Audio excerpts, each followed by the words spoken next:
Hello once again, Sasquatchinators. Here we are with another video on my channel. If you are one of the 300 new subscribers on my channel, I just want to say thank you. Thank you for your support and thank you for hitting that subscribe button. If you are new to my channel, please go down below and hit that subscribe button so that you can be here for all my other videos. So, you know what? Let's stop wasting any time. Let's get right into the video. Here we go.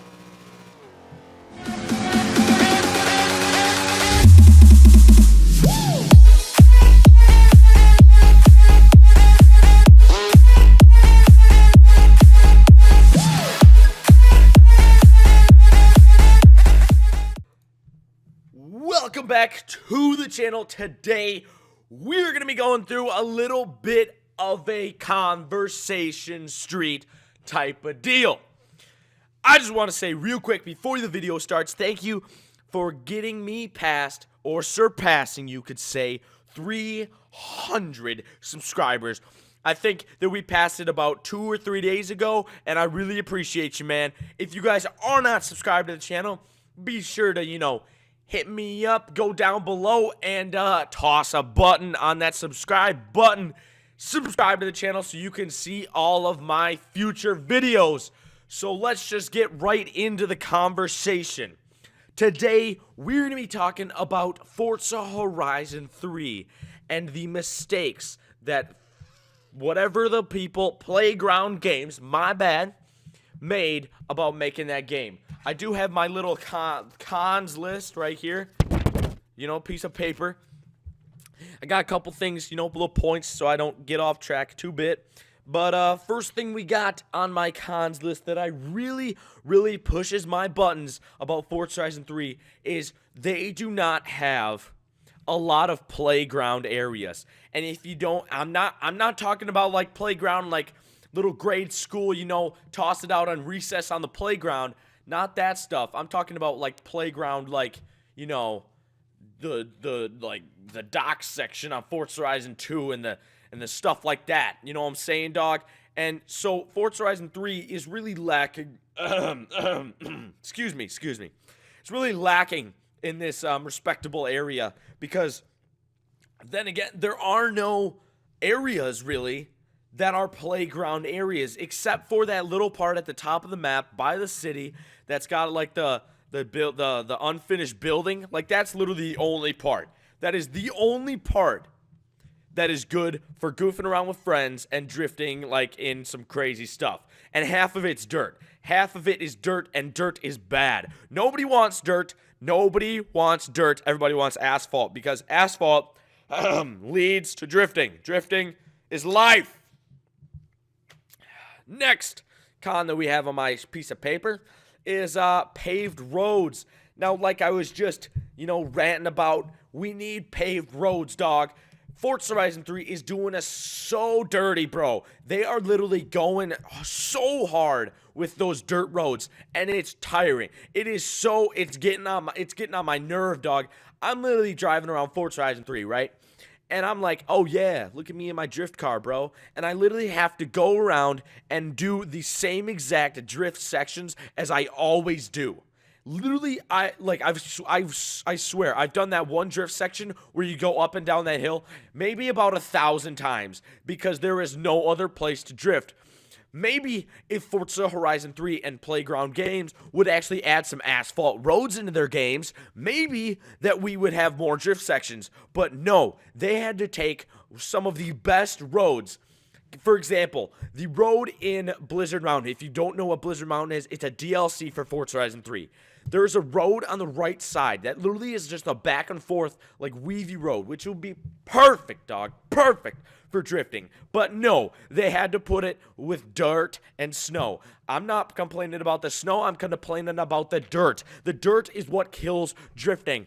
And I'm pretty sure that if you ask most drifters, you will say that which game did you have more fun with, Forza Horizon 2 or Forza Horizon 3?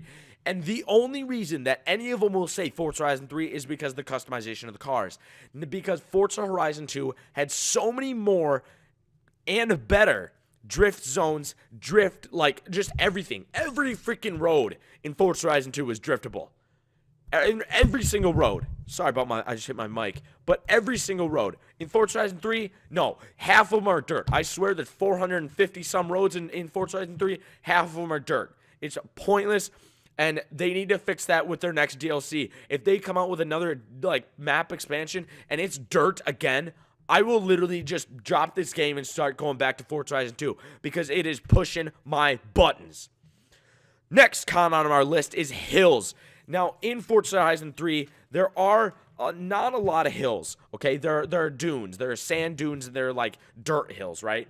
But there aren't drivable, raceable hills, right? So you got the that one drift section, you know, that I said where you go up and down the hill. That's literally the only hill. That is, like, the only elevation change that is bigger than 200 feet in the game. Like, I don't even know how much, like, it actually is, but, like, 1 second, did I mess this up? No, I didn't. All right, we all good, dog.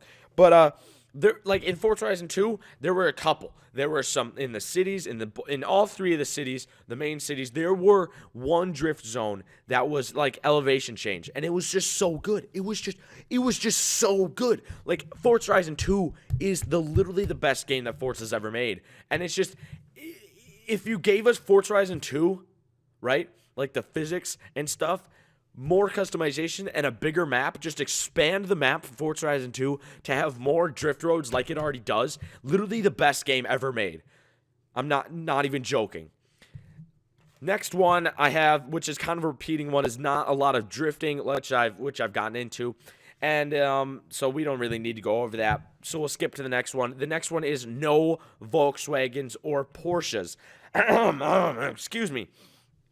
Volkswagen is a very touchy subject because if you guys don't know, the past couple of years, Volkswagen's been in this what are they called?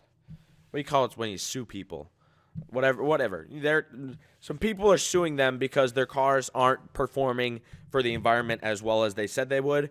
So yeah, they're having billions of dollars in trouble and stuff, and that's probably the reason why Volkswagens aren't in the game. But in Forza Horizon 2. Volkswagens, like the Volkswagen Deluxe Bus, you know, you got fun cars like that. You got a couple like Beetles, some rally Beetles, a regular Beetle, just regular stuff like that. And then you also have like the ricey, like if you're role playing with friends, you got the ricey like golf, you know, and stuff like that. Those cars are what make Forza because without those cars, you literally can't do, like, you can't have fun. Cars with like high suspension and are able to like jelly cars. Most Volkswagens can be used as jelly cars, and that's literally all Volkswagens is meant for. And that's literally the only car that you can have fun with in Forza as a jelly car. And it's just, I just think that it's annoying. Plus, another con that I don't have written down on my sheet is the lack of cars from like movies and stuff. Like, Forza Horizon 2 and Forza Horizon 2 Presents Fast and Furious, this is another DLC, they had, like, cars from Fast and Furious that were just, like, that were crazy awesome. They had this Charger, right? This rally Charger from Fast and Furious that literally, like, the best jelly car ever. Literally the most fun with the car that you could ever have, right? And you got the fastest car in the game, that Paul Walker's Supra. You got Dom's, like 3 of Dom's Chargers. You got like the Nissan GTR that Paul Walker drove, stuff like that. But yet they don't put it in Forza Horizon 3. You've got to be kidding me. Those cars are what people buy. Like, why would you come out with a DLC in an old game, but then not put it in your next game? Literally, people paid so much money for those cars. They paid like $20 for those cars. But yet you won't put them in your new game. Sometimes I feel like Playground Games kind of took Forza Horizon 2, right? They tried to make it better, but they were expanding too fast. They went into like deals with other companies and advertisement deals, and I feel like they really just oversold themselves because they made a good, it's an okay map, right? They were advertising that it was so much better than Forza Horizon 2 and so much bigger, and it's not. It's bigger, but it's not better. And I would rather have quality over quantity any day of the week. And I feel like Playground Games really needs to go back to their roots and really make a game that's worth playing, like Forza Horizon 1 and Forza Horizon 2. I just think that they really need to think about what they're going to do to Forza Horizon 4 to make it that much better than Forza Horizon 2. Because right now, Forza Horizon 3 is one of the most boring games I've ever played. And I'm literally driving on the same exact roads day after day. And it's not fun anymore. I'm literally resorting to playing Forza Horizon 2 because Forza Horizon 3 is not fun anymore. Yes, playing with friends is fun. Yes, driving the wide body cars is fun. But that literally is it. There is no thing in Forza Horizon 3 that is big enough to get me to come and play their game right now. They really need to release their new map pack because they're literally dying. Forza Horizon 3 is dying. Thank you guys for watching the video. I'm just going to be done right now. I'm kind of mad right now, getting a little heated. If you guys did like my thing and disagreed or agreed with me, comment down below. Tell me what you think. Please comment, like, and subscribe. Once again, this is your boy, I Sasquatch You. I will see you guys in the next video. Peace out.